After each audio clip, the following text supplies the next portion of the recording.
Hello hi नमस्कार जय जगन्नाथ आशा कर बहुत भल थी खुशी थी मुझे बहुत भल अच्छी खुशी अच्छी मो भिडियो जदि आपको भल लगे गोटे लाइक करेंगे शेयर करेंगे सब्सक्राइब करेंगे जमा भी भूलिगली।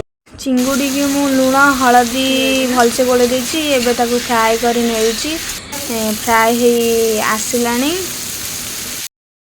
पियाज के मु पकई नहीं पियाज फ्राए हो आसला टमाटो एबे मु पकई नहीं से हल्दी गुंड लंका गुंड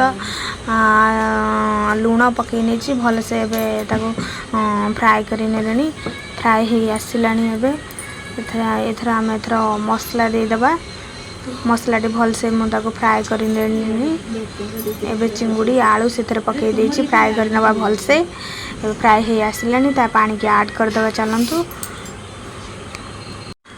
एबे 5-10 मिनट फुटवा छाड़देवे तरकारी मोर हो आसला।